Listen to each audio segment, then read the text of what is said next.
2026 के 5 राज्यों के चुनाव संपन्न होने के बाद अब 2027 वाले 5 राज्यों के चुनाव को लेकर सियासी सरगर्मियां तेज हो गई हैं। 2027 में जिन 5 राज्यों में चुनाव होने वाले हैं उनमें देश का सबसे बड़ा सूबा यूपी भी शामिल है, जहां पर इस वक्त राजनीतिक पारा बढ़ा हुआ है। लखनऊ में नए मंत्रियों का शपथ ग्रहण हुआ है, उनके विभागों का भी बंटवारा हो गया है। उधर सीएम योगी भी एक्शन मोड पर आ गए हैं। उनके बयानों ने 2027 के चुनाव की हुंकार भर दी है। योगी ने नमाज को लेकर खुले मंच से सार्वजनिक समारोह में जो कुछ कहा है वो इस वक्त न सिर्फ लखनऊ में बल्कि दिल्ली में भी चर्चाओं का विषय बना हुआ है। आपको सुनाते हैं सीएम योगी ने नमाज को लेकर क्या कुछ कहा है।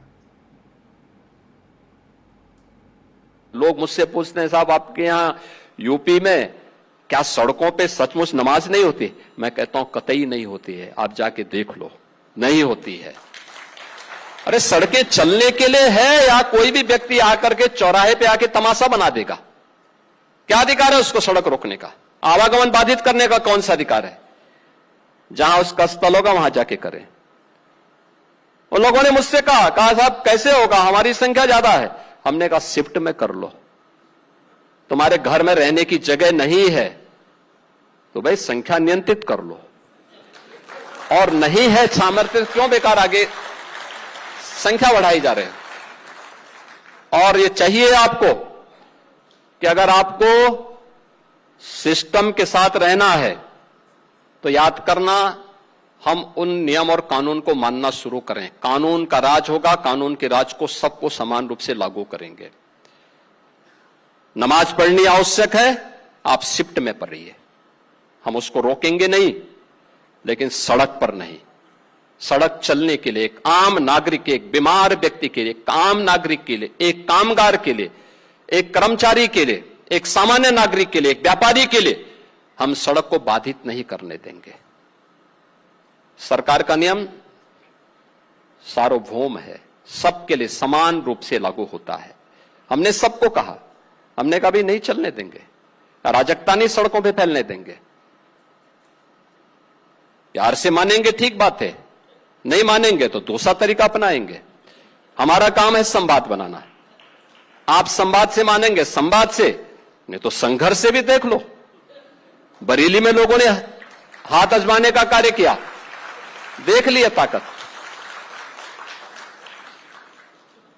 इसलिए सरकार उन सिस्टम के साथ पूरी व्यवस्था को जोड़ना चाहती है।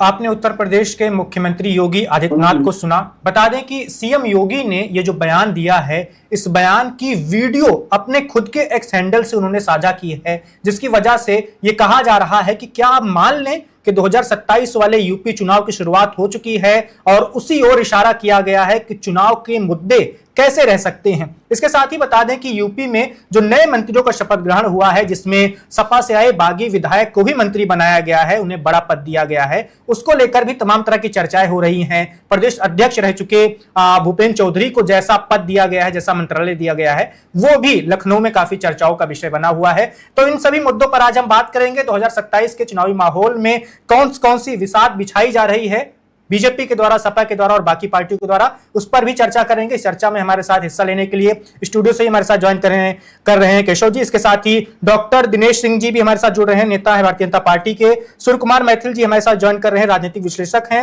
इसके साथ ही डॉक्टर शिवानंद हुलियाकर जी भी हमारे साथ जुड़ रहे हैं, वो प्रवक्ता है कांग्रेस पार्टी के।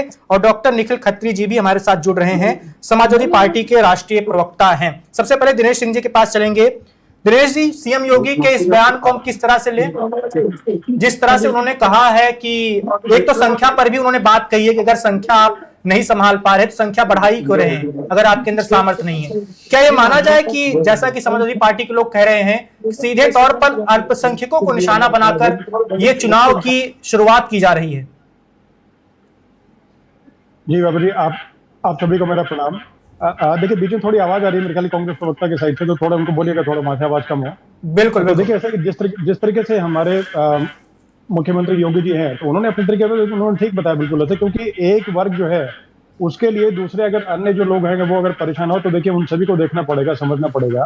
क्योंकि चीजें देखिए ऐसे जैसे नमाज की लेकर के बातचीत थी, तो हम सभी सम्मान करते हैं कि प्रार्थना जैसे हम भी करते हैं, लेकिन हम लोग किसी को परेशान करने का या उस तरह की चीजों को करने का नहीं देखते ऐसे।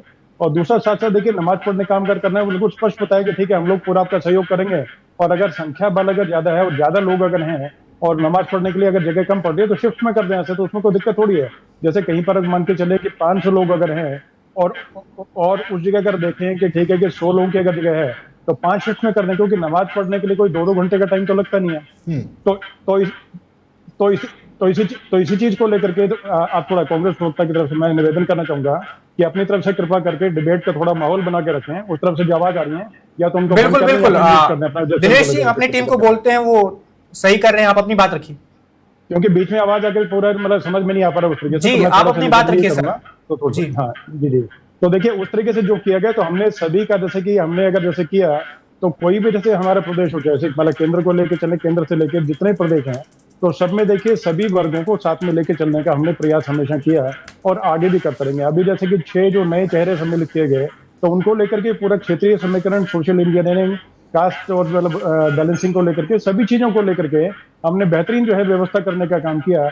और उसी को लेकर देखिए अल्पसंख्यक जैसे उस पर हम आएंगे दिनेश जी। सवाल मेरा ये था कि जो कानून व्यवस्था की बात होती है, सीएम योगी आला अधिकारियों की जब बैठक करते हैं, पुलिस के अधिकारी, प्रशासन के अधिकारी, तो उनके बीच में आप ऐसा संदेश दीजिए कि देखिए खुले में नमाज नहीं होनी चाहिए। लेकिन प्रदेश के आप मुखिया हैं, आप हिंदुओं के भी मुख्यमंत्री हैं, मुस्लिमों के भी मुख्यमंत्री हैं, खुलेआम सार्वजनिक तौर पर ऐसा बयान देना, ये कुछ लोगों को हजम नहीं हो रहा। उनको लग रहा है कि ये कैसी शुरुआत है।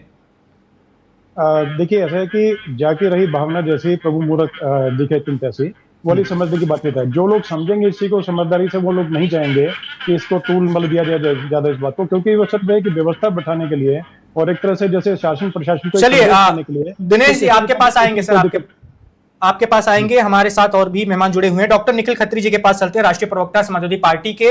यूपी में इस वक्त सबसे बड़ा विपक्ष का जो दल है वो सपा ही है और वही सत्ता की दावेदारी के लिए बीजेपी का मुकाबला करेगी 2027 में।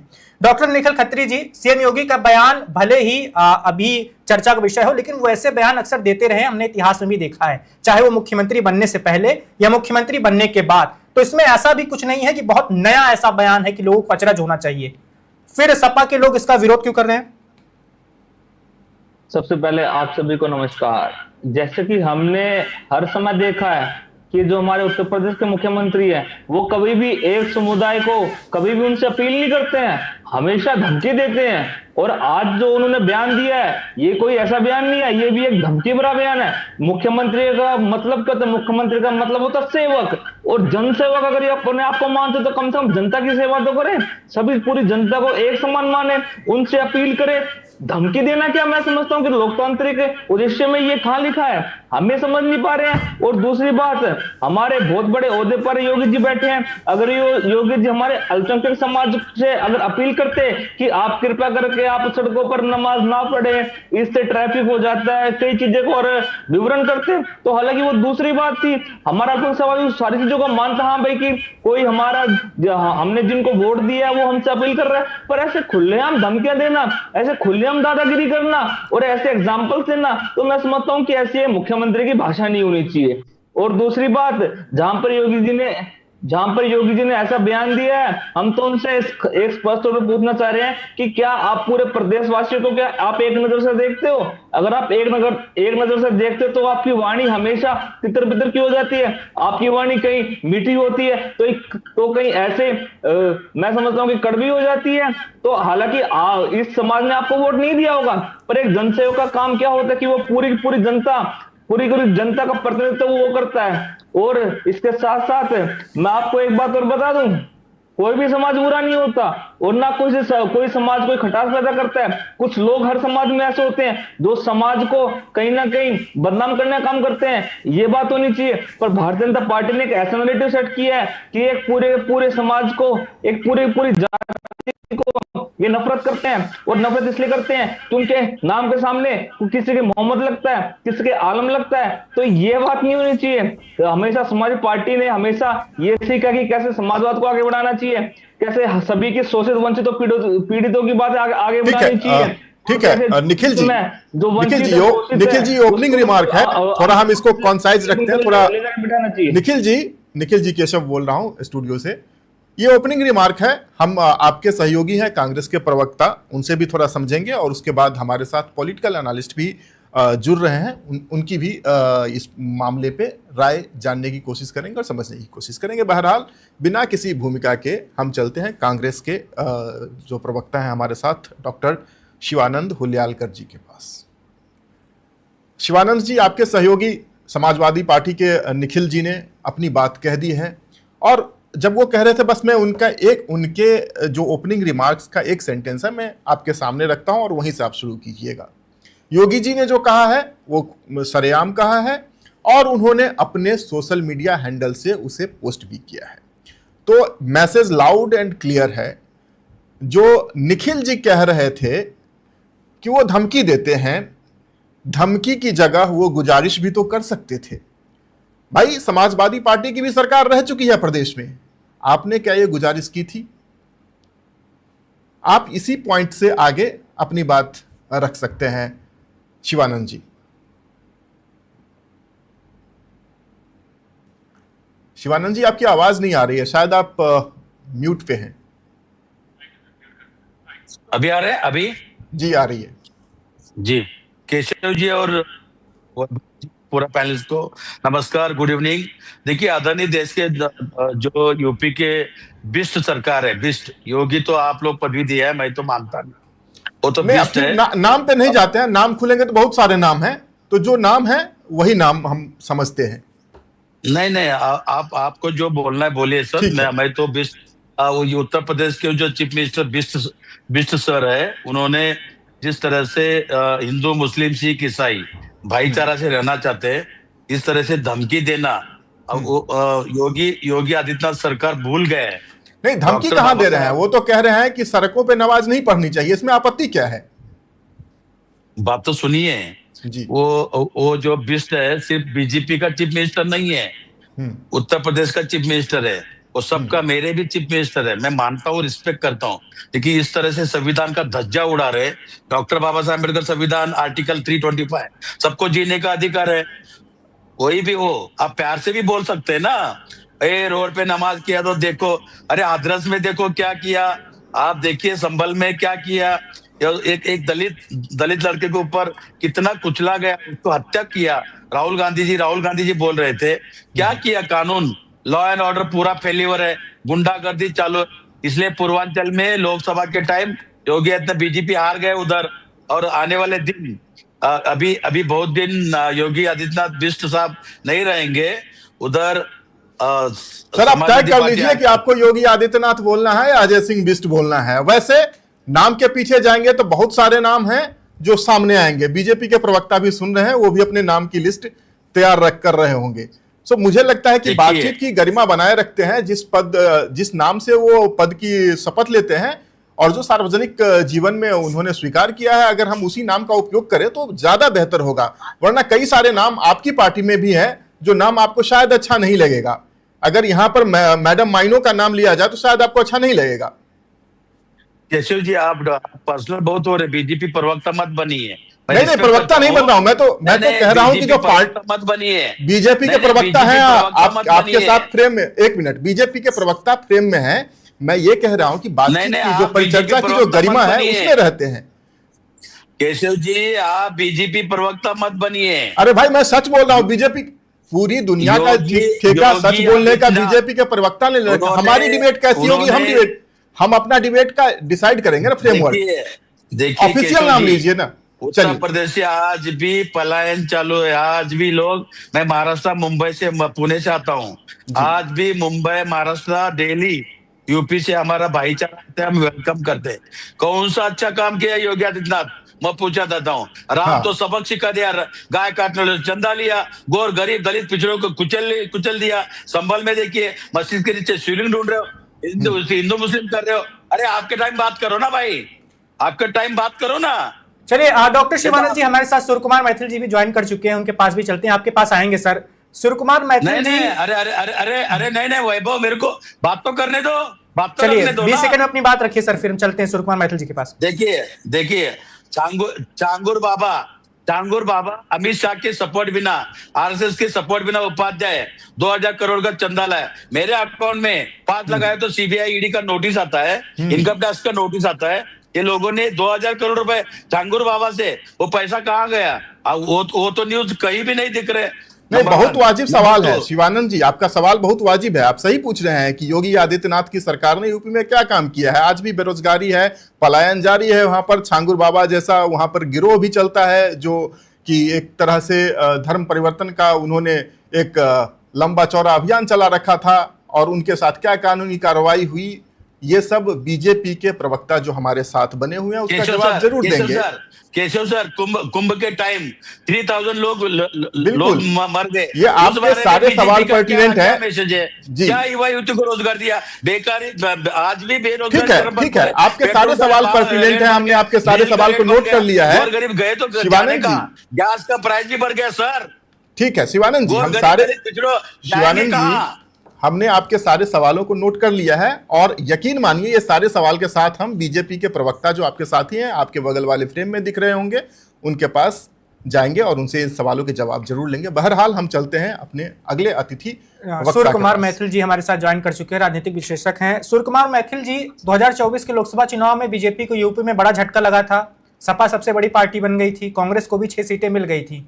क्या ऐसा लग रहा है कि बीजेपी कहां से यूपी जाने वाला है, इसीलिए सीएम योगी ऐसी चुनावी टोन बना रहे हैं हिंदू मुस्लिम वाला कुछ ज्यादा, ऐसा सपा के लोगों का कहना है?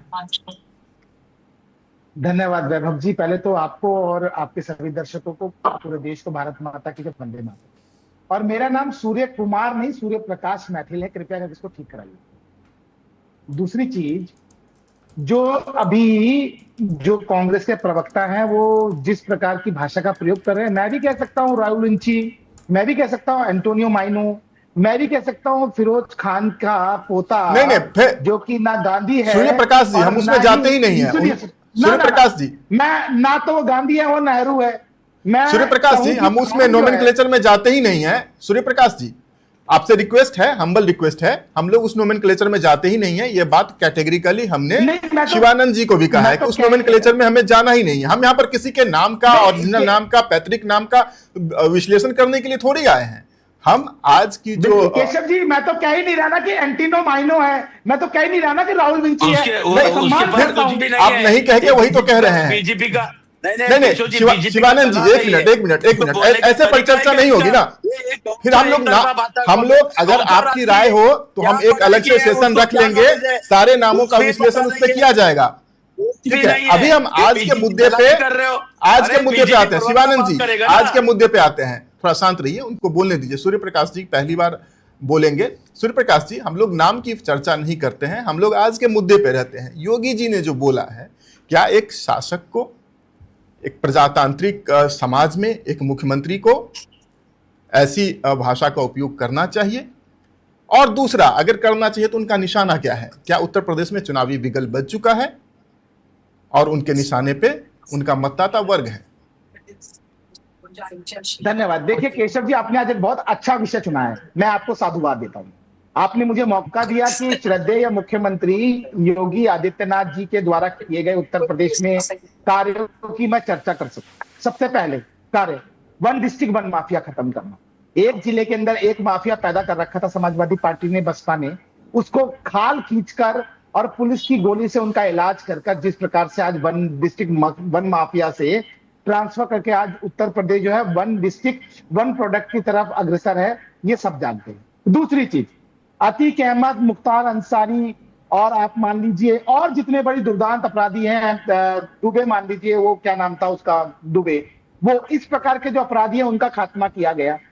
उत्तर प्रदेश को मैं ये कहूं कि निवेश के लिए फ्रेंडली बनाया गया। आप देखिए आज उत्तर प्रदेश के पश्चिमी उत्तर प्रदेश, जिसको अपराध की राजधानी कहा जाता था, आज वहां पर विश्व का चौथा और एशिया का सबसे बड़ा जो है एयरपोर्ट बहुत जल्दी संचालित होने जा रहा है। आप देखिए 4 लाख करोड़ से ज्यादा का अभी अभी निवेश जापान ने किया है उत्तर प्रदेश में। वो 40 लाख करोड़ के अनुबंधों की मैं बात नहीं कर रहा हूं। एक और बात, 2017 से पहले उत्तर प्रदेश के अंदर ICME का आंकड़ा है, ये मैं आपको कहूंगा और आपके दर्शकों को बोलूंगा, ऑथेंटिकेटेड तथ्य बता रहा हूं। कि समाजवादी पार्टी की सरकार में 17.8% की बेरोजगारी दर थी। आज वो बेरोजगारी दर घटकर 1.75% की है। ये मैं नहीं कहता हूं, ये भारत सरकार का आंकड़ा कहता है।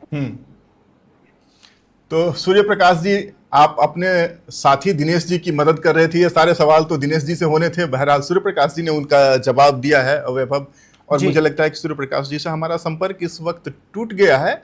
लेकिन इसी नोट पे हम दिनेश जी के पास चल सकते हैं। हालांकि कांग्रेस के प्रवक्ता हैं शिवानंद जी, उन्होंने फिंगर जरूर रेज किया है, लेकिन हम मौका देते हैं क्रमानुसार चलते हैं। हाँ, दिनेश जी के पास चलते हैं और पहले समझते हैं उनका क्या टेक है। वो जो शिवानंद जी का प्रश्न था उसका उत्तर देना चाहेंगे। साथ ही साथ मेरा भी एक प्रश्न शुरू में ही जोड़ देता हूं ताकि उनको बोलने का आवाज मौका मिले। तो ये सारी चीजें तो है विकास के सूचकांक में, जो आपके हमारे पॉलिटिकल एनालिस्ट थे वो बता रहे थे कि यूपी बहुत आगे बढ़ चुका है। लेकिन जो सरकार सबका साथ सबका विकास का नारा देकर आती है, उसमें एक समुदाय कैसे छूट सकता है?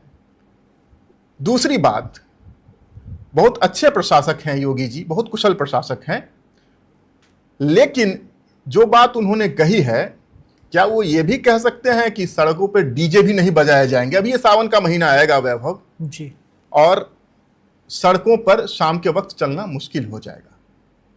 5 मिनट की नमाज ठीक है, सड़कों पे नहीं पढ़ा जाना चाहिए, मैं उसका पक्षधर हूं। आप भाई जाएं, आपको जो जगह एलोकेटेड है वहां पर करें। घंटों घंटे सड़क को जाम करके ऐसे कान फारू डीजे बजाना, जिस पर हम कभी गाड़ी में जाते हैं तो गाड़ी के अंदर तक वाइब्रेशन आती है, बोलेंगे? या ये भारतीय जनता पार्टी के नेतृत्व में जो सरकार चल रही है कोई भी व्यक्ति बोलेगा? दिनेश जी बोलेंगे आप? दिनेश जी। ठीक है, अपनी बात की, और हमने देखे, मैं शुरुआत से बताता हूँ सारी बातें जो शुरू करता हूँ उसमें। सबसे पहले देखिए, हमारी जो सरकार है युवा, महिला, किसान और गरीब, इन सब वर्गों को लेकर चलती है। इसमें कोई जैसे हिंदू, मुस्लिम या सिख, ईसाई किसी के लिए नहीं, आप तो कह रहे हैं महिला, किसान और गरीब को लेकर चलती है, अल्पसंख्यक कहाँ है उसमें? नहीं तो सभी उसमें तो है, सारे मतलब ये देखिए ना, सीधे तरीके आप देखिए, महिला जो है वो गरीबों में, मतलब जैसे गरीब जो है वही महिला भी है, किसान भी हैं और हर तरह के लोग हैं। तो सबको लेके देखिए, मतलब 4 वर्गों में बांटने का कोई किसी तरह का मतलब कोई कास्ट या कोई इस तरह की चीजों का मतलब नहीं है। जो जैसे जिस तरीके से सूर्य की रोशनी और हवा जो सबको लगती है, उसी प्रकार से जो जैसे कि जो जनलोक में जैसे कि जो जनहित में जो मतलब जिस तरह की योजनाएं बनेंगी तो वो सभी के हित में बनेंगी। तो वो चीज के मतलब वो चीजें हैं। दूसरी उसके अलावा जैसे आपने डीजे की बात की, मैं सबसे पहले उसका जवाब देना चाह रहा था कि डीजे को लेकर के, और पिछली बार जैसे कांवड़ यात्रा निकली थी उस टाइम पे इसी भाषा में स्पष्ट रूप से योगी जी ने और मुख्यमंत्री ने क्लियर तरीके से बताया था इस चीज को लेकर के कि कोई भी हुड़दंग बचाने वाले आदमी के साथ में उसी तरीके से डील किया जाएगा जिस तरीके से किसी एंटी सोशल एलिमेंट के साथ किया जाता है। और पूरे तरीके बताया था कि मतलब बिल्कुल संगठित होकर के और डिसिप्लिन में जाकर के जैसे यात्रा करने का काम करें। और एक आस्था की चीज अलग है, लेकिन आस्था के अलावा कोई अगर हुड़दंग बचाने का काम किया जाएगा तो उसके साथ प्रशासन जैसे चाहेगा वैसे डील करेगा। तो सीधा सीधा बिल्कुल एक तरह से मतलब संदेश था। उसको लेके पूरी जैसे कांवड़ यात्रा थी, बहुत बेहतरीन तरीके से और बहुत सुचारू ढंग से जो आपने अपने सबने देखा कि पूरी किस तरीके से निकली और क्या निकला और उसका क्या सारांश निकला, वो सब कहने की बात है। अब दूसरा पहले मूल प्रश्न पे आते हैं कि जिस तरीके से जैसे कि बताया गया कि ठीक है योगी जी ने एक तरह से और बहुत कठोर शब्दों में क्या उनके देखिए पहले से जो शब्दावली जो है तो उसमें उस तरीके की कठोरता या मतलब एक तरह से ममता वाली इस तरह कोई बातचीत नहीं है। जिस तरीके से वो जिस तरीके जो उनकी भाषा शैली थी पहले की उसी में बात करते हैं। उनका सीधा है कि भाई जो आमजन जो है आमजन के साथ में बिल्कुल आराम से निपटने का काम, और कोई अपराधी तत्व हैं या जो लोग जैसे कि कानून का अगर खिलवाड़ मतलब है कि करने का काम करते हैं या कानून का सम्मान नहीं करते हैं, उनके साथ शासन प्रशासन जैसे चाहे वैसे निपटे। और कोई देखिए हिंदू मुस्लिम किसी चीज की, मैं समझ गया और हमारे दर्शक भी इस बात को समझ रहे हैं दिनेश जी, लेकिन जिस तरह से उन्होंने निशाना बनाया सड़क पर नमाज पढ़ने को लेकर के, आज के उद्बोधन में कह तो सकते थे कि सड़क पे डीजे बजाना भी मना है, जो डीजे बजाएंगे उनको उसी भाषा में समझाया जाएगा, उनका भी डीजे बजा दिया जाएगा। क्यों नहीं कह रहे हैं? देखिए जिस वक्त जिस चीज की आवश्यकता होती है तो योगी जी उस तरीके से उस टाइम पे उसकी बात करते हैं। जैसे मैंने जिक्र आपके सामने बिल्कुल स्पष्ट किया कि जिस टाइम कांवड़ यात्रा निकल रही थी तो उसी टाइम उस टाइम पे इस तरह का हुजूम, मतलब लाखों करोड़ों लोग जो हैं आप देखते थे, समझते थे कि जैसे कैसे हरिद्वार जल लेने के लिए आते थे और वहां से वापस आते थे। तो करोड़ों लोगों का जो हुजूम था उसमें स्पष्ट बोला, क्योंकि एक दूसरे के कुछ जैसे हिंदू मतलब नहीं, आज की बात कह रहा हूं, आज जो उनका क्लिप आया है उन्हीं के सोशल मीडिया हैंडल पर, उसमें कहां कह रहे हैं योगी जी को? उसमें यह भी बोल देना चाहिए कि सड़कों पर जिस तरह से नमाज पढ़ने की पाबंदी है नहीं पढ़ने देंगे, उसी तरह सड़क पर डीजे भी नहीं बजाने देंगे। तो डीजे के लिए स्पेशली उस तरीके से बोलने की आवश्यकता अगर होगी तो जरूर बोलेंगे, लेकिन अभी आवश्यकता नहीं अच्छा, थी। अभी जिस डीजे के लिए स्पष्ट रूप से बोलने की आवश्यकता नहीं है। डीजे वाले संकेत की भाषा समझ जाएंगे। इसी नोट पे हम अपने अगले प्रवक्ता के पास चलते हैं। सपा प्रवक्ता देखिए, अर्थ का अनर्थ की कोई बातचीत के पास चलते हैं हम। दिनेश जी आपके पास आएंगे, समाजवादी पार्टी के प्रवक्ता डॉक्टर निखिल खत्री जी के पास चलते हैं हम। उसके बाद शिवानंद जी आपके पास आएंगे, समाजवादी पार्टी के प्रवक्ता काफी देर से इंतजार कर रहे हैं, उनसे हम पहले ले लेते हैं। जी निखिल जी, क्या बोलना चाह रहे थे आप? सबसे पहले वैभव जी, केशव जी और साथ साथ अभी जो राजनीतिक विश्लेषक श्री सूर्य प्रकाश मैथिल जी बैठे, उन्होंने एक बात बोली कि वन डिस्ट्रिक्ट वन माफिया। वो हालांकि पूरी बात करने वाले थे, पर इससे पहले उन्होंने दूसरी बात कर दी। जो इस समय का माहौल है, जो वन डिस्ट्रिक्ट वन माफिया बोलते थे, वो आज ये भी बोलना चाहते हैं, पर किसी ना किसी सरकार के दबाव में नहीं बोल पा रहे हैं कि वन डिस्ट्रिक्ट और सो मैनी माफियाज। ये बात तो बोलना चाह रहे हैं अंदर से, पर कहीं ना कहीं सरकार के दबाव में नहीं बोल पा रहे कि वन डिस्ट्रिक्ट और सो मैनी माफियाज। और नहीं तो आप बोल दीजिए ना, कौन कौन माफिया है, बोल दीजिए। योगी जी ने तो भुज उठाई, पर लेकिन उन्होंने कह दिया है कि निश्चर विहीन कर दूंगा धरती को। उन्होंने तो प्रण किया हुआ है, सबको खत्म कर रहे हैं। बताइए आप।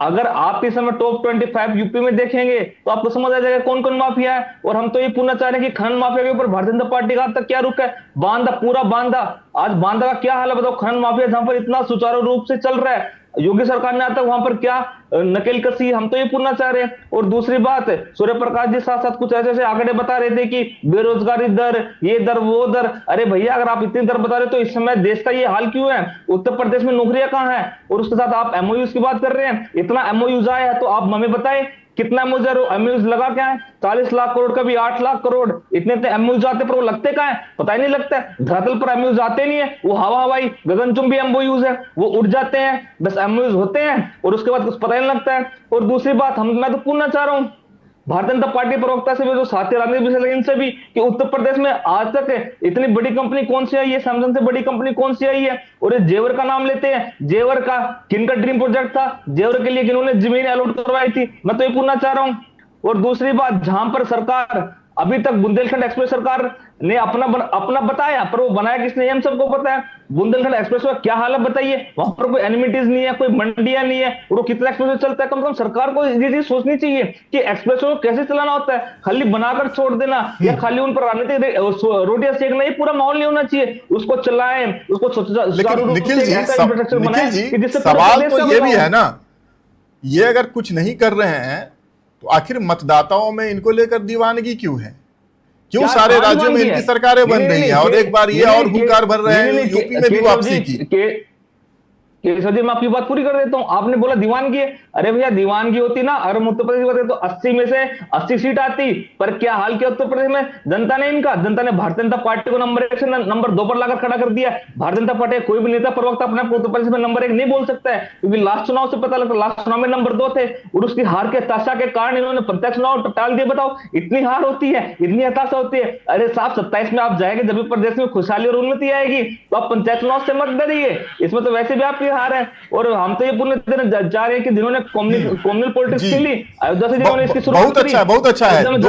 2024 का तो आपने कह दिया, 2029 का क्या प्लान है? और इसके बाद हम सीधा चलेंगे सूर्य प्रकाश मैथिल जी के पास। वो काफी देर से इंतजार कर रहे हैं, पहली बार जब बोले थे तो बीच में उनका कनेक्शन टूट गया था। आपके पास भी आएंगे शिवानंद जी, काफी देर से सूर्य प्रकाश जी। केशव जी, आपने बहुत अच्छा प्रश्न पूछा। 27 का छोड़ के आपने 29 का पूछा। 29 का मैं नहीं बताऊंगा, और मैंने 29 का बता दिया तो साथी बैठे हैं। माफ करें, मेरा मतलब 27 ही था, मेरा मतलब 27 ही था। सीबीआई से झूठा पकड़वा देंगे, 27 की बात है तो ईडी से झूठा पकड़वा देंगे, सीबीआई झूठा पकड़वा देंगे। ये भारतीय जनता पार्टी मानसिकता सारी सेंट्रल एजेंसी इन्होंने अपने घर की बना ली है। क्या हाल है एजेंसियों का बताइए? इस समय उत्तर प्रदेश की बात करें, 90 भारतीय जनता पार्टी विधायकों पर संगीन अपराध है, 90 भारतीय जनता पार्टी विधायकों पर। प्राप्त तक क्या कार्रवाई हो पाई है? जो अपने आप को पूरा स्वच्छ बताते हैं, क्या उनका दामन स्वच्छ है? ठीक है, चलिए निखिल जी, यूपी में, एमपी में, राजस्थान में सब जगह एजेंसी का दुरुपयोग होता है। बंगाल और असम में भी एजेंसी का दुरुपयोग होता है। एजेंसी का दुरुपयोग कहाँ नहीं होता है? झारखंड में, तेलंगाना में, तमिलनाडु में और केरलम में एजेंसी का दुरुपयोग नहीं होता है शायद। और इसी नोट पे चलते हैं, इसी के साथ चलते हैं सूर्य प्रकाश मैथिल जी के पास। जी सूर्य प्रकाश जी, अब रिबटल दें। अगर इतना अच्छा काम कर रही थी यूपी की सरकार और केंद्र की सरकार, तो 2024 के लोकसभा चुनाव में आपको 36 के आंकड़े पे पहुंचा दिया अखिलेश जी के पीडीए फॉर्मूले ने? नंबर 2 पर 2027 में क्या है? धन्यवाद केशव जी। देखिए 2024 की तो बार बार डॉक्टर निखिल खत्री जी बात कर रहे थे और कांग्रेस भी करती है। मैं इनसे पूछना चाहता हूं कि 2014 में क्या हुआ था उत्तर प्रदेश में, फिर 2017 में क्या हुआ था, उसके बाद 2019 में क्या हुआ था, फिर 2022 में क्या हुआ था, जरा इस पे भी प्रकाश डाल लीजिए। लास्ट इलेक्शन आइए। एक बार देखिए, फिर मैं कह रहा हूं लास्ट इलेक्शन पर बात कीजिए। इतना उतावलापन अच्छा नहीं होता मेरे भाई, सुनने की भी कुवत रखा कीजिए। रिक्वेस्ट कर रहा हूं मैं आपसे, अच्छा लगता है जब आदमी धैर्य से सुनता है। अब हम आ जाते हैं, जो मेरा आंकड़ा पूरा नहीं हो पाया था, मैं अर्थव्यवस्था की बात करूं तो जिस समय में बाबा जी ने उत्तर प्रदेश की सत्ता को संभाला था, उस समय उत्तर प्रदेश जो है वो 7वें स्थान पर था पूरे देश की अर्थव्यवस्था में, आज दूसरे स्थान पे है। उन्होंने महाराष्ट्र को पीछे किया, उसके अलावा उन्होंने जो है तमिलनाडु को पीछे किया। ये वो स्टेट्स है जहां पर की एक इकोनॉमिकल हब्स है। चाहे आप तमिलनाडु को ले लीजिए, वहां पर जो सी बेस्ड इकोनॉमी है वो बहुत स्ट्रांग है, और महाराष्ट्र तो आपको पता ही है कि इंडस्ट्रियल हब है। लेकिन उसके बाद भी जिस प्रकार का विश्वास उन्होंने उत्तर प्रदेश में निवेश के लिए जगाया, ये सब जानते हैं कि उत्तर प्रदेश में आज बाहर ही बाहर है। तो देश का सबसे ज्यादा एक्सप्रेस वे राज्य जो है वो उत्तर प्रदेश है। देश के अंदर 6 से ज्यादा डिफेंस कॉरिडोर यदि किसी प्रदेश में बने हैं तो वो उत्तर प्रदेश में बने हैं। एक बात और मैं आपको बताना चाहता हूं, अब आ जाइए आप अपराध के ऊपर। ये कह रहे थे कि वन डिस्ट्रिक्ट वन माफिया आज भी है, तो मुझे एक व्यक्ति का नाम बता दीजिए, एक माफिया का नाम बता दीजिए जिसने कि उत्तर प्रदेश में आज ऐसा कांड किया हो जैसा हफीक अहमद ने किया था। पुलिस वालों को बंधक बनाया हो, पुलिस वालों की खाल खिंचवा के रोड पर डलवाया हो, या फिर किसी बहन बेटी का रेप किया हो और उसके बाद वो बहुत आसानी से सर उठा के चल रहा हो। ऐसा कोई नहीं मिलेगा आपको केशव जी। उत्तर प्रदेश आज कानून का राज है। बुलडोजर बोलता है, बाबा का काम बोलता है। और उन्होंने क्या गलत कहा, सड़क पर अगर आप नमाज पढ़ेंगे तो आम जनता को परेशानी होगी। मैं हिंदू मुस्लिम सिख ईसाई की बात नहीं करता। यदि कोई एम्बुलेंस आ रही हो और उसमें कोई मौलाना ही हार्ट अटैक खा के पड़ा हुआ हो और वो अंतिम सांसें गिन रहा हो अल्लाह के प्यारा होने के चक्कर में, और वो नमाज अता कर रहे हो रोड पे और उसको घेर रखा हो, तो भैया वो मौलाना साहब तो अल्लाह को प्यारे हो जाएंगे ना। ट्रिपल तलाक पे रोक किसने लगाई? मोदी सरकार ने लगाई, योगी सरकार ने लगाई। एक बात और, राम मंदिर के लिए बोला जाता था अदालत का निर्णय आ भी जाएगा तब भी खून की नदियां बह जाएंगी, ना एक बूंद खून की नदी बही, ना एक पत्थर चला। ये है योगी शासन। उसके अलावा जिस प्रकार से ट्रिपल तलाक पे कानूनी रूप से कंट्रोल किया गया, हलाला जो इनकी शासन काल में, फिर वही बात, अरे मेरे भाई, अरे हुलियाल कर दिया, भ्रष्टाचार किया बड़े मायने में, कौन सा डेवलपमेंट किया? आप लोगों ने गरीबों का खून पी लिया। नहीं किया। चलिए शिवानंद जी आपके पास आ रहे हैं। शिवानंद जी आपके पास आ रहे हैं। गाय का लोग चंदा लिया, क्या डेवलपमेंट किया? क्या डेवलपमेंट किया? सूर्यकांत जी, शिवानंद जी आपके पास आ रहे हैं। सूर्य प्रकाश मैथिल जी, नहीं आप पॉलिटिकल एडवाइजर हो, एक तरफा भाषा ठीक नहीं है। मित्र मेरे दोस्त को बोलना चाहता हूँ, नहीं बहुत अच्छी बात है। रियलिटी वो बात रखिए ना, सबक सिखा दिया, गाय काट लो चंदा लिया। सफल में देखो जो रेप किया वो आदमी एमएलए, उसका सपोर्ट कर रहे बीजेपी, नरेंद्र मोदी सपोर्ट कर रहे। क्या और हाथरस पर भी बोलिए ना सूर्य प्रकाश जी, हाथरस पर भी बोलिए, कुछ नहीं हुआ है। धनंजय, राजा भैया धनंजय, चरण सिंह नहीं होती सर। ठीक है। गुंडे लोग बीजेपी में भरे हुए हैं, क्या है? आपने जो बोला है शिवानंद जी डेली यूपी से लोग आते हैं सर, क्या डेवलपमेंट हुआ? मेरे मित्र को बोलना चाहता हूँ, एक साइड मत बात करो। ठीक है, देखो सोना मत खरीदो, युवा युवती के बारे में, रोजगार के बारे में। यूपी पे रहते हैं, सोना खरीदिए जी भर। आपको शिवानंद जी सोना जी भर कर खरीदिए। अभी की परिचर्चा हम यूपी तक सीमित रखते हैं। सर सुनिए, 20 सेकंड और शिवानंद जी कंप्लीट कर लेने दीजिए ना, आपको पूरा मौका मिलेगा। यहाँ पर देखिए सूर्य प्रकाश जी अपनी बात रख लें पूरी। सूर्य प्रकाश जी अपनी बात रख उसके बाद आपके पास ही शिवानंद जी, सूर्य प्रकाश जी को अपनी बात रख लेने दीजिए। और आपको जिस बात की उम्मीद थी शायद वो नहीं, सूर्य प्रकाश जी से वो आपको नहीं सुनने को मिल रहा होगा। आपको एक तटस्थ विवेचन की उम्मीद रहेगी, लेकिन नहीं, एक मिनट, ये उनका टेक है, ये उनका टेक है। नहीं, पॉलिटिकल एडवाइजर नहीं है वो, ये उनका टेक है। अरे भाई वो यूपी किसी सबका है। नहीं है, वो अपने आप को कैसे आइडेंटिफाई करते हैं वो उनका विषय है। वो भारतीय जनता पार्टी के प्रवक्ता नहीं है, एक स्वतंत्र विचारक के तौर पर वो अपनी बात रख रहे हैं। इसके बाद हम चलेंगे, हमारे सहयोगी शिवेंद्र गौर जी हमारे साथ जुड़े हुए हैं, आप देख रहे होंगे अपने स्क्रीन में। और शिवेंद्र जी यूपी की पॉलिटिक्स को लगभग 3 दशक से कवर करते आ रहे हैं। भारतीय संविधान आप मानते हैं? जी जी जी जी, सूर्य प्रकाश जी, भारतीय अरे संविधान ऐसे अट्टहास का कोई अर्थ नहीं है। सूर्य प्रकाश जी, आप सूर्य प्रकाश जी, सबको जीने का अधिकार है। हिंदू मुस्लिम करते हो, बाबरी मस्जिद के बीच में शिवलिंग ढूंढते हो, चलेगा ये अच्छी बात नहीं है। चलिए एक एक करके अपनी बात सूर्य रखिए। प्रकाश जी आप जल्दी कंक्लूड कीजिए, हम शिवेंद्र जी के पास भी जाएंगे और उसके बाद शिवानंद जी आपके पास आएंगे। सबको बांट दिया लगता है राहुल गांधी जी ने ऐसे। जी देखिए, फकत चंद्र गिरधारी, ना लोटा ना थारी, और चौराहे पे खड़े होके बोले चोरी हो गई हमारी। ऐसा ही हालात कुछ कांग्रेस की है। उत्तर प्रदेश में ना 3 में है ना 13 में है, फिर भी यहाँ इतना बोल रहे हैं। अब मैं अपनी बात पे आता नरेंद्र हूं। मोदी जी झोला लेके जाएंगे, आप इंतजार कीजिए। नरेंद्र मोदी पहली बार प्राइम मिनिस्टर है। नरेंद्र मोदी एस्टीन फाइल देखो, सेक्स स्कैंडल देखो, रेड डील देखो, यस सर। 26 माता भगिनों के नाम पे, सिंदूर के नाम पे राजनीति खेला, शर्म आना चाहिए। नेशनल चैनल पे झूठ बोल रहे हो, एक तरफा भाषा ठीक नहीं है। ये उत्तर प्रदेश सबका है। आप लोगों ने चुप हो जा, अगर बैठा है बीजेपी सुपड़ा साफ हो रहा। सूर्यप्रकाश मैथिल जी, सूर्यप्रकाश मैथिल जी, भाषा की मर्यादा सर।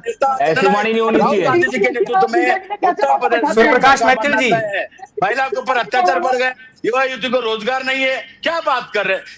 कितना लोन दिया आपने, मुद्रा लोन? बताइए। मैं भी हिंदू, कितना हिंदू को नौकरी दिया? क्या बात कर रहे हो? क्या बात कर रहे हो? ऐसे आप दोनों बात करेंगे किसी को समझ में नहीं आएगा। सूर्य प्रकाश जी, एक मिनट, सूर्य प्रकाश जी, सब पहली बार है। नरेंद्र मोदी भ्रष्टाचार प्राइम मिनिस्टर है। योगी आदित्यनाथ भी बीजेपी का पात्र है। कोई नहीं है, कोई भगवान वाला तो कोई साधु नहीं बनता है। आप लोगों ने उसको सुपड़ा साफ है, उसको मंदिर जोड़ा लेके भेजो। 150 पर ही है। चलिए नहीं है। चलिए भगवा और चमचे पर नहीं जाते हैं, हम चलते हैं हमारे सहयोगी शिवेंद्र गौर के पास। मेरी बात पूरी होने दीजिए। चलिए शिवानंद जी, थोड़ी देर के लिए आप शांत हो जाइए। सूर्यप्रकाश जी आपके पास 20 सेकंड है, आप अपनी बात रखिए। सर हमारे साथ शिवन जी भी हैं, वो यूपी घूम रहे हैं लगातार, वो बताएंगे कि जमीन पर हालात क्या हैं। सूर्यप्रकाश जी 20 सेकंड में अपनी बात रखिए सर। पहली चीज सर, अगर आप डिबेट में बुलाते हैं तो आप डिबेट का डेकोरम मेंटेन करा कर। बिल्कुल सर, आप भी भाषा का मर्यादा का ध्यान रखिए। डेकोरम तो आप ही तोड़ रहे हैं सर। आपने कैसी भाषा का उपयोग किया है वो मुझे बीप करना पड़ेगा।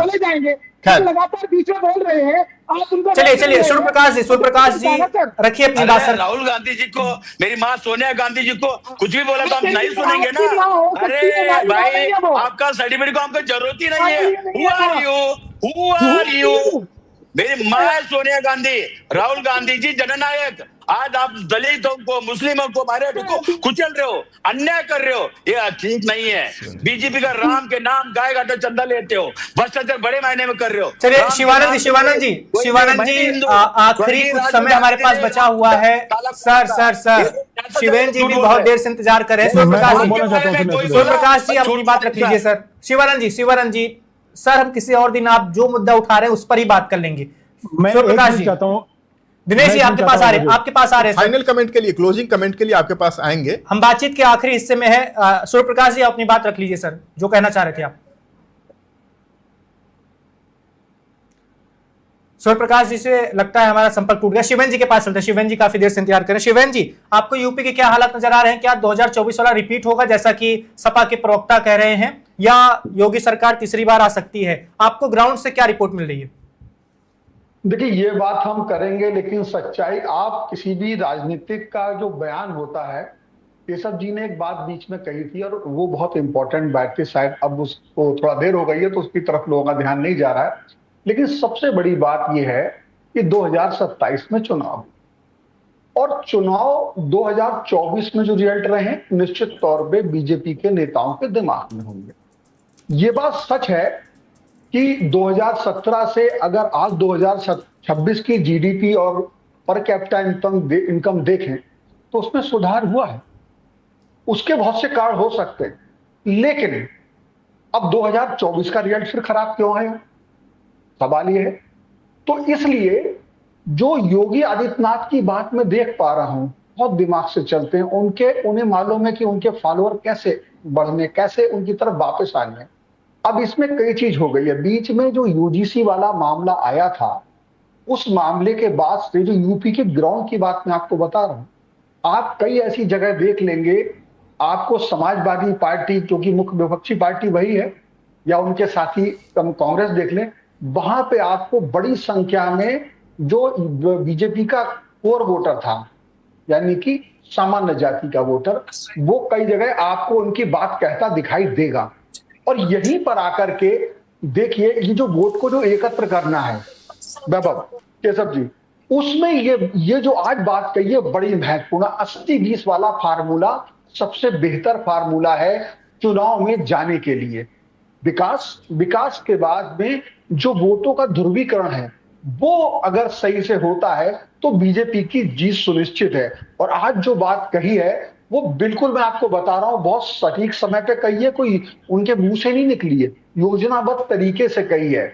और जो बात आपने सवाल रखा केशव जी ने कि क्या बोलते हैं उसे, कांवड़ में यात्रा और ये डीजे वगैरह, उस पर भी ऐसा नहीं है, कार्रवाई हुई है। लेकिन ये बात भी सही है कि ये जो अंदाज है कहने का, ये सीधे सीधे ये बताना है अपने वोटर को कि देखिए हमने अब उनको किस स्तर पे कर दिया है, उनकी क्या स्थिति कर दी है, और वो अब इस कुल मिला के ये है कि वो कैसे स्तर के, अगर आप देखें तो एक तरीके से दूसरे स्तर का नागरिक बना दिया है। ये सीधा सीधा संदेश है। और यहां पर जो पिछली कहानी रही है, कोई भी अछूता नहीं है। क्यों? क्योंकि जब सपा की सरकार थी, उससे पहले थी, तब इसका उल्टा होता था, तब कामरथी पीटे जाते थे, उन पे पथराव होता था।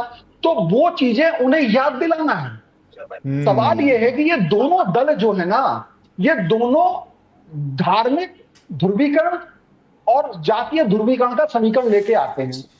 जाति की बात क्यों कर रही, पीडीए की बात क्यों कर रही समाजवादी पार्टी? इसलिए कर रही है कि धार्मिक ध्रुवीकरण का एक ही तोड़ है कि उसमें से कुछ जातियों को किसी तरह से यह समझाया जाए कि बीजेपी आपकी समर्थक नहीं है, और उस तरीके से अपने पक्ष में किया जाए। और योगी इस चीज को होने नहीं देना चाहते।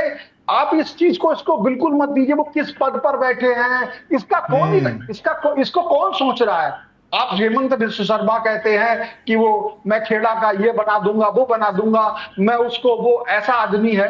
वो भाषाएं, इस पद की गर्मा की बात अभी आप हिंदुस्तान की मौजूदा राजनीति मत करिए। यहां पर सबसे पहले चीज है कि सत्ता को हासिल कैसे किया जाए, कौन सी जोड़, कौन सा छोका, कौन सा भाषण, किसके सेंटीमेंट।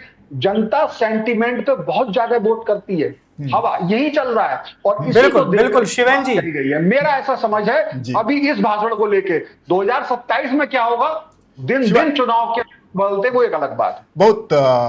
बहुत ही अच्छी तरह से विवेचन किया है शिवेंद्र जी हमारे सहयोगी ने, और आपका मैं यहाँ पर धन्यवाद जरूर दूंगा। आप बने रहिए हमारे साथ शिवेंद्र जी। और शिवानंद जी, आपके पास भी हम आएंगे। बहरहाल आपके ही सहयोगी हैं निखिल जी, उनके पास चलते हैं, क्योंकि एक महत्वपूर्ण सवाल तो है। शिवेंद्र जी ने क्या कहा हम सबने बहुत गौर से सुना, निखिल जी आपने भी सुना होगा।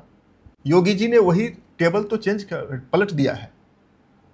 एक समय था जब कांवरिये पीटे जाते थे, अब उन्होंने टेबल टर्न कर दिया है।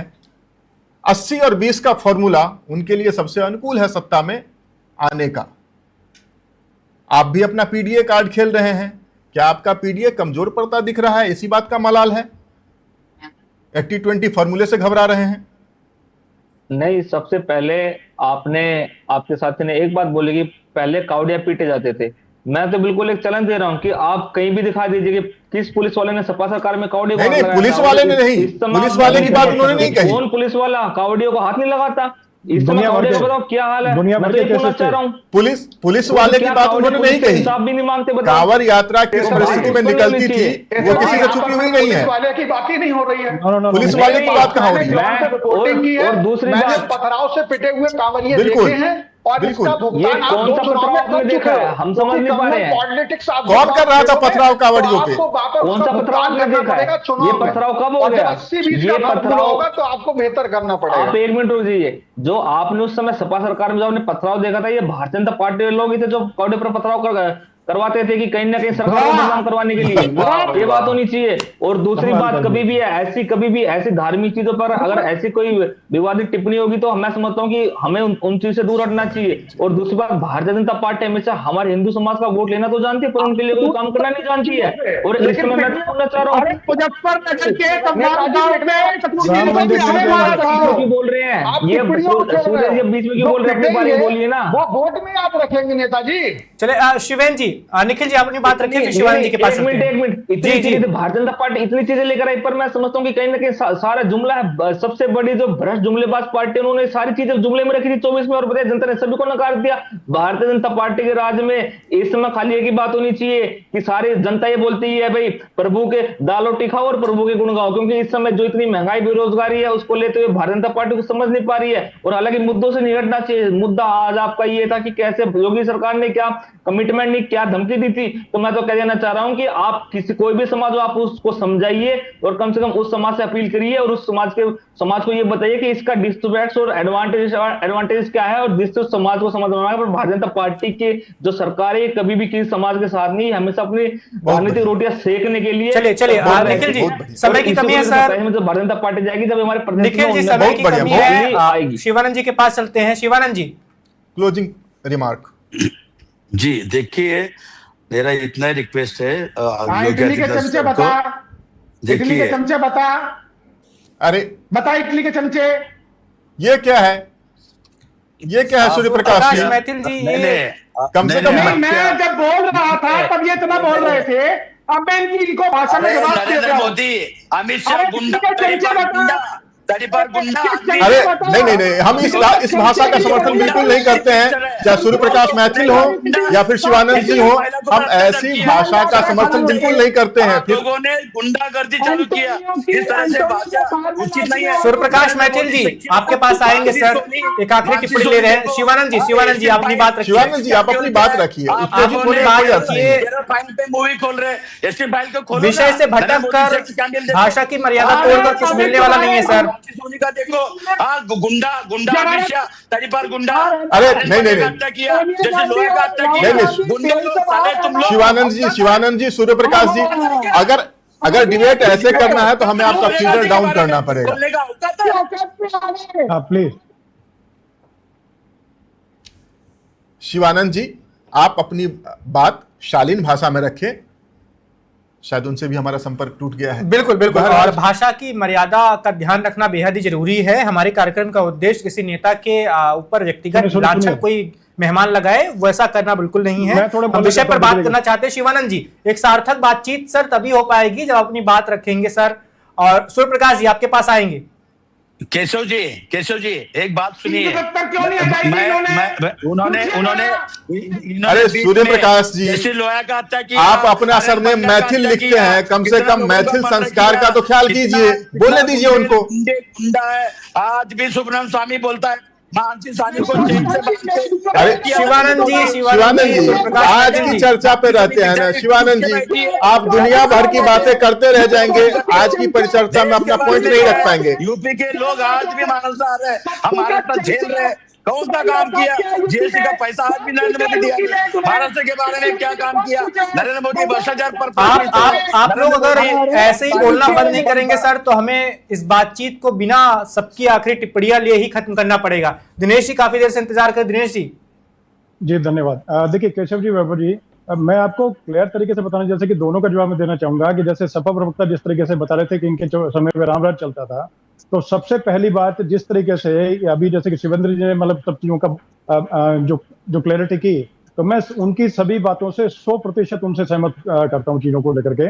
अब सपा प्रवक्ता की बात को मैं जवाब देना चाहता हूँ। आपके समय में रामराज कैसा था? बाबरी मस्जिद वाला जिस टाइम पे था, कार सेवक जब वहां पर जैसे कि जा रहे थे और आ रहे थे, उनको बोरियों भर करके काट के डाल के जब सरियों में डाला गया। किसने डाला था? किसने डाला था? आप मुझे नाम बताइए, जिसने डाला था? आपने उनको अध्यक्ष बना रखा है? अरे क्या बेवकूफी, जिसने डाला था क्या आपको? सुनो आपने उनको अध्यक्ष बना रखा? नहीं बना रखा? सुनो निखिल जी ये दूसरी बात ऐसे मुद्दे मत बोलिए जो समाज में तनाव पैदा करें। नहीं अपनी राजनीतिक रोटी यहाँ मत सेकिए, और ऐसी वाणी नहीं होनी चाहिए बुरे में काट के। बिल्कुल ये सारी अमर्यादित भाषाएं हैं। चलिए निखिल जी दिनेश जी, ऐसे झूठ नहीं आप दोनों शांत हो जाइए सर, ऐसे बातचीत नहीं हो पाएगी। बताइए, सुनना सीखिए, कैसी बातें कर रहे हैं बताइए। निखिल जी आप लोगों को यार डिबेट करने का तरीका नहीं कुछ आप लोगों को। निखिल जी चलिए, दिनेश जी अपनी बात रखिए, फिर सूर्य प्रकाश मैथुर जी के पास चलते हैं, फिर बातचीत हमें खत्म करनी है क्योंकि समय की बहुत कमी है। हाँ सुन सुनिए, दूसरी बात, कांवड़ के समय पे किस तरीके से प्रताड़ना करने का काम कांवड़ियों किया था, शिव भक्तों किया था, तो वो कहने सुनने की बात नहीं, वो रिकॉर्ड में सब चीजें हैं। तीसरी बात पे आते हैं, जैसे जिस तरह कांग्रेस प्रवक्ता बता रहे थे, आपके पड़ोस में जो जहां पर आपकी सरकार है, जहां पर आप महाराष्ट्र से आपने बताया, कर्नाटक के अंदर, और एक व्यक्ति के मैं नाम बताता हूँ, पूर्व मतलब अध्यक्ष है शायद, मतलब पूरा नाम मुझे ध्यान नहीं है, रमेश कुमार करके, उन्होंने 2021 में विधानसभा के अंदर बोला था, if you can't avoid the rape then enjoy the rape. Hindi में इसको बोलने की मेरी हिम्मत भी नहीं है ऐसे। और सारी आपके सदस्य थे वो उठा के लगा कैंसिल थे। आप क्या बोलना चाहेंगे महिला सम्मान के, और आप लोगों ने क्या किया, उस बिल को लेकर के आप लोग बैठे, हमने उसको मतलब आगे लाने का काम किया। चलिए दिनेश जी चलिए सर, चलिए अत्याचार हो रहे हैं, नरेंद्र मोदी यूक्रेन रुका रहे हैं, आज आपने नीट का जो 23 डॉक्टर शिवानंद जी, बजट था वो 3.5 लाख करोड़, लोगों ने पेपर लीक किया। डॉक्टर शिवानंद जी, दिनेश जी आप दोनों शांत हो जाइए, आपने अपनी बात रख ली है, आपने अपनी बात रख ली। सूर्य प्रकाश जी आप कुछ कहना चाहते हैं बातचीत के आखिर में? नरेंद्र मोदी को दिखता नहीं है। बजट था वो 3.5 लाख डॉक्टर करोड़। शिवानंद जी और अभी 2026 दिनेश जी आप दोनों शांत हो जाइए। नरेंद्र मोदी अच्छे से सूट पहनते हैं, अभी देश है के बारे में 8.5 लाख कोई लेना देना नहीं है। निर्मला सीताराम को कुछ समझता नहीं है। आप दोनों शांत हो जाइए, नहीं तो चलिए हम लोग चलते हैं सूर्य प्रकाश जी के पास। दिनेश जी और शिवानंद जी, आपका धन्यवाद, बने रहिए हमारे साथ। हम आखिरी कमेंट, चलिए दिनेश जी कुछ कहना चाहते हैं जी, सिर्फ 5 सेकंड। जी 2016 में केशव जी, वैभव जी, जो बजट था इनका यूपी का, जो अखिलेश जी ने मतलब उस टाइम पे जो किया था, वो था 3.46 लाख करोड़, और इस टाइम पे हमारा जो बजट है वो है 8.5 लाख करोड़ रुपए। तो अपने आप समझ में आती है, जनता के लिए काम करते हैं, बजट है, कोई धरातल कुछ नहीं है ये, काफी बजट। तो चलिए सूर्य प्रकाश जी के पास चलते हैं, सूर्य प्रकाश जी के पास चलते हैं। आप तीनों शांत हो जाइए, आपने बजट पे भी हम लोग एक सेशन करेंगे, एक वार्तालाप बजट पे भी होगी, यूपी के विकास पर भी होगी, जीडीपी पे भी होगी, सब कुछ पे। यहाँ पर ये वन इंडिया है, यहाँ पर कोई बख्शा नहीं जाता है, हर बात बहुत कायदे से, बहुत सलीके से की जाती है, पूरे भारत की बात की जाती है। और आप किताब संविधान की दिखा रहे हो, बताइए। चलिए सूर्य प्रकाश जी, साथ ही खुद संविधान को तोड़ते और आप संविधान की किताब दिखा रहे हो। सूर्य प्रकाश जी ये मत दिखाइए, देखिए आपके साथी नाराज हो जाएंगे। आपकी डिबेट में कोई आप अपनी बात रखिए ना, नहीं सर, आप अपनी बात रखिए। नहीं ऐसे नहीं होता ना सर, ऐसे नहीं होता, अगर ऐसे ही करना। अरे आप भी तो वही कर रहे थे, आप अपनी बात कहे ना। नहीं कहेंगे वो। मैंने किया था क्या? नहीं पहले मैंने चलिए सूर्य प्रकाश जी रखिए अपनी बात जी, बोलिए सर। बात होनी चाहिए सर। चलिए, भारत के संविधान में धारा 370 हटाने की जिम्मेदारी किसकी थी? पहली चीज। उसके अलावा इस देश में समान नागरिक संहिता लाने की जिम्मेदारी किसकी थी? इस देश में महिलाओं को बराबर का अधिकार देने की जिम्मेदारी किसकी थी? ये देश की चुनी हुई सरकार की। लेकिन 60 साल तक इस देश में राज करने वालों ने क्या किया? हलाला दिया, ट्रिपल तलाक दिया, धारा 370 दी, सैनिकों के कटे हुए सिर दिए, फौज के पास ना तो जूते थे ना ही बुलेट प्रूफ जैकेट थी, विदेशों से मंगवाया जाता था सैन्य जो हमारा व्यवस्था थी। लेकिन आज ये देश अपने पैरों पे खड़ा हुआ है। उत्तर प्रदेश के 6 जिले आज डिफेंस कॉरिडोर के रूप में डेवलप हुए हैं। उत्तर प्रदेश में ब्रह्मोस का सेटअप बना है, जहां 100 ब्रह्मोस पूरे साल में हम लोग डेवलप कर रहे हैं। 370 हटने के बाद ये जो पीडीए का झंडा लेके घूमते हैं, इनको याद होना चाहिए दलित भाइयों को 370 हटने के बाद कश्मीर के अंदर समानता का अधिकार मिला। वहां पर एक वाल्मीकि मेरा भाई मैला धोने के लिए अनुबंधित नहीं है। चलिए सूर्य प्रकाश जी कर सकता है। ये असलियत है, ये बदला उत्तर प्रदेश को, ये बदला है देश को। ये बात दिखा रहे हैं। जिंदाबाद, नरेंद्र मोदी जिंदाबाद, अमित शाह जिंदाबाद। 2 गुजराती रंगा बेच रहे, 2 गुजराती ले रहे, अडानी अंबानी। चलिए निखिल जी, शिवानंद जी, दिनेश जी, सूर्य प्रकाश मैथिल जी, आप चारों का बहुत धन्यवाद इस चर्चा में भाग लेने के लिए। नरेंद्र मोदी से बहुत धन्यवाद सर जुड़ने के लिए और इंडिया के साथ। शिवेंद्र जी आपका भी बहुत शुक्रिया। हमारे पास समय की कमी है, किसी और दिन बैठेंगे किसी और टॉपिक पर जिस पर आप बात करना चाह रहे हैं, विस्तार से बात करेंगे सर, समय की कमी है। शिवानंद जी बहुत धन्यवाद।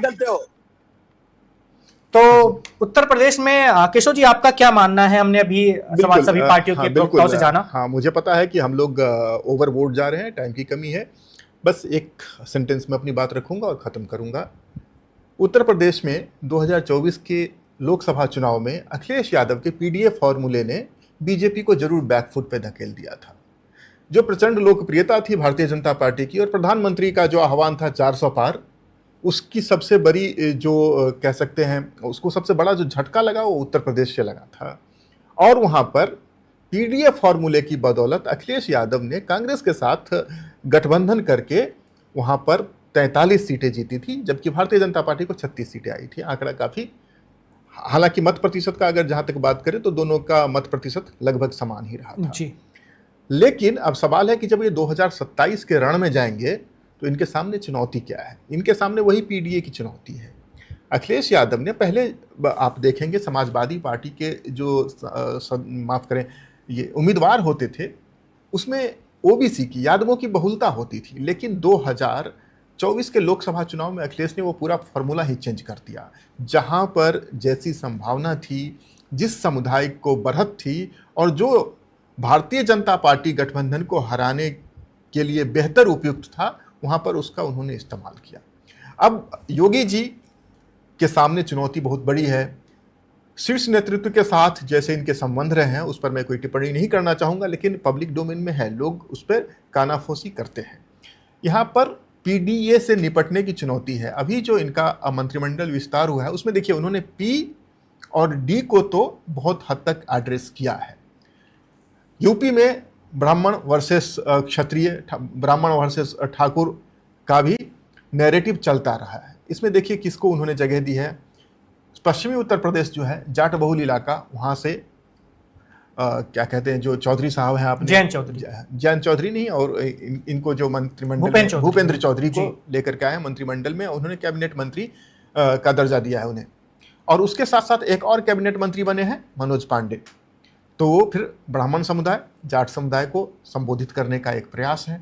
बाकी के सारे 6 मंत्रियों ने शपथ ली है पिछले 10 मई को, उसमें से 3 ओबीसी हैं, दलित हैं। तो पी और डी को तो उन्होंने एड्रेस कर लिया है। अब रहा बात ए, अल्पसंख्यक को कैसे एड्रेस करेंगे? तो बेटर है कि जो आ ही नहीं सकता है, कहा गया है कि सर्वनाशम समुत्पन्ने अर्धम त्यजति पंडिता। इसमें जो विद्वान लोग होते हैं, बुद्धिमान लोग होते हैं, जब सर्वनाश की स्थिति उत्पन्न हो तो आधे का त्याग कर दे। आधे नहीं, यहाँ तो बहुत कम है, 80-20 का जो शिवेंद्र जी हमारे सहयोगी कह रहे थे, तो 20 का इन्होंने त्याग सुनिश्चित कर लिया है। इस त्याग के बदौलत इन्हें 80 का जो कंसोलिडेटेड संभावना दिख रही है उस पर ये फोकस्ड है। अब यूपी में आप समझ लीजिए कि विधानसभा चुनाव का शंखनाद हो चुका है। यह धीरे धीरे इसी प्रकार गति पकड़ेगा और आने वाले समय में हम देखेंगे और भी गहमा गहमी और भी राजनीतिक पारा बढ़ेगा यहाँ पे। बिल्कुल। तो तरकश में आज के लिए फिलहाल के लिए इतना ही। कल फिर आपसे मुलाकात होगी। आप देखते रहिए one India. Subscribe to One India and never miss an update. Download the One India app now.